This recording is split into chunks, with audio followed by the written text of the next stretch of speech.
ಅಥಣಿಯಲ್ಲಿ ನೆಲೆಸಿರುವ ಶ್ರೀಯುತ ಗುರುರಾಜ ಗುಡಿ ಅವರು ನಮ್ಮ ಗುರುಗಳಲ್ಲಿ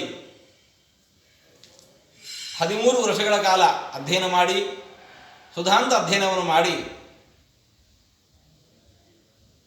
ಒಬ್ಬ ಸಾಧಕ ಪುರುಷನ ಬದುಕು ತಪಸ್ಸಾಗಿರಬೇಕಂತೆ.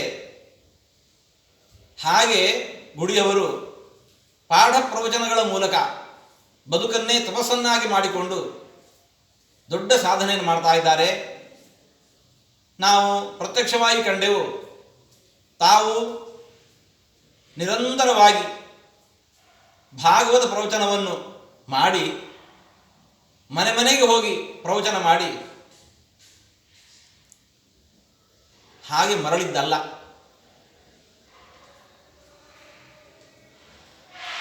ಉಪನ್ಯಾಸದ ವಿಚಾರಗಳನ್ನು ಪುಸ್ತಕ ರೂಪದಲ್ಲಿ ಹೊರತಂದು ಶ್ರೋತೃಗಳು ಶ್ರವಣ ಮಾಡಿ ಹೋದರೆ ಸಾಲದು, ನಿರಂತರವಾಗಿ ಮನನ ಮಾಡಬೇಕು ಅನ್ನೋ ನೆಲೆಯಲ್ಲಿ ಆ ವಿಷಯಗಳ ಮೇಲೆ ಇನ್ನಷ್ಟು ಪರೀಕ್ಷೆಗಳನ್ನು ಇಡಿಸಿ ಅವರಿಗೆ ಉತ್ತೀರ್ಣರಾದವರಿಗೆ ಪಾರಿತೋಷಿಕಗಳನ್ನು ನೀಡುವ ಮೂಲಕ ಶ್ರೋತೃಗಳನ್ನು ತತ್ವಜ್ಞಾನದಲ್ಲಿ ಹುರಿದುಂಬಿಸ್ತಾ ಇದ್ದಾರೆ.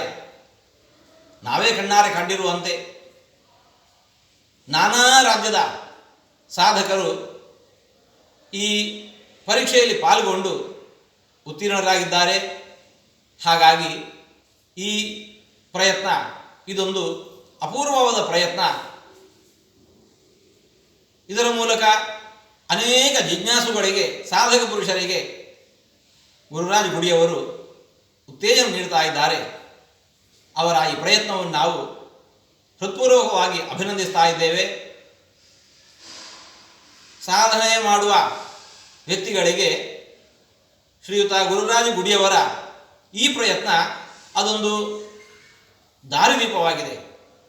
ಈ ದಿಸೆಯಲ್ಲಿ ನಾವು ಪ್ರವೃತ್ತರಾಗಬೇಕು, ಕಾರ್ಯಪ್ರವೃತ್ತರಾಗಬೇಕು ಅನ್ನುವ ಮಾರ್ಗದರ್ಶನವನ್ನು ನೀಡ್ತಾ ಇದೆ. ಆ ನೆಲೆಯಲ್ಲಿ ಗುರುರಾಜ ಗುಡಿಯವರನ್ನು ನಾವು ಅವರ ಸಾರ್ಥಕವಾಗಿರತಕ್ಕಂಥ ಈ ಪ್ರಯತ್ನವನ್ನು ಅಭಿನಂದಿಸ್ತಾ, ಇತೋಪ್ಯತಿಶಯವಾಗಿರತಕ್ಕಂತಹ ಸಾಧನೆ ಅವರಿಂದ ಇನ್ನು ಮುಂದಕ್ಕೂ ನಡೆಯಲಿ, ಸಾಧಕ ವರ್ಗಕ್ಕೆ ಇನ್ನಷ್ಟು ಅನುಕೂಲವಾಗಲಿ, ಹರಿಗುರುಗಳ ಶ್ರೀರಕ್ಷೆ ಇವರ ಮೇಲೆ